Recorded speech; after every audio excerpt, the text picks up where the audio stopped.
Yo, what's up mga kaibigan? Nalina tayo magkwentuhan. Ayon sa Lakers ESPN reporter Dave McMenamin ay dahil sa galaw na ginawa ni Rob Pelinka na pagkuha kay Luka Doncic, posibleng pumirma pa nga daw sa LeBron James ang contract extension sa off-season.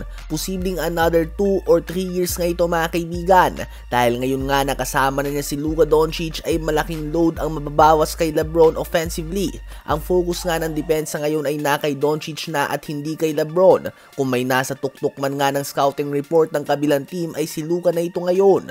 Dahil magaling nga si Anthony Davis at siya ang number 1 option sa opensa ng Lakers ngayong season. Subalit bukod nga sa may mga off games din talaga ito o kaya naman minsan ay nawawala ito sa second half, si AD nga ay isang big man. Apektado nga ang kanyang performance ni LeBron James.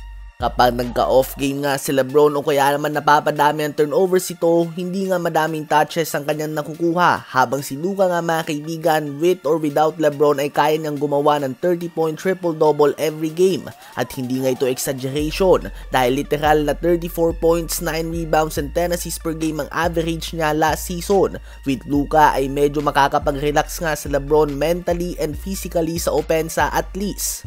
Gusto din nga ng Lakers na magsilbi sa LeBron bilang mentor ng young Slovenian superstar. Ganun ba man ay kay LeBron nga ang final decision nito. Sa ngayon, it's safe to say na kung gugustuhin nga ni LeBron na maglaro for another 3 years ay kaya pa din ito ng skill set at conditioning niya.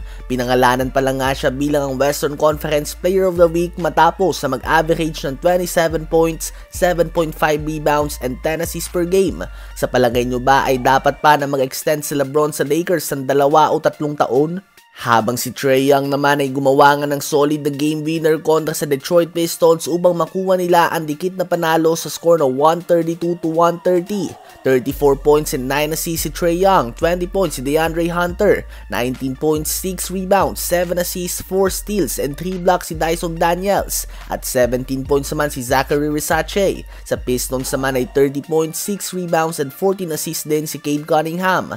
Tambak naman ang inabot ng Milwaukee Bucks na wala ang buong starting 5 kontra sa OKC Thunder sa score na 125-96. Nagtala si SGA ng 34 points and 6 assists on 15 of 19 shooting sa field sa loob lamang ng 22 minutes of playing time. Nakuha din nga ng New York Knicks ang panalo kontra sa Houston Rockets sa score na 124-118. 42 points, 6 rebounds and 10 assists si Jalen Bronson, 22 points si Mikal Bridges, 22 points, 9 rebounds si Karl Anthony Towns at 19 points, 8 rebounds and 5 assists si Josh Hart. Sa Rockets naman ay muling nagtala ng triple-double si Amen Thompson at 25 points, 11 rebounds and 11 assists.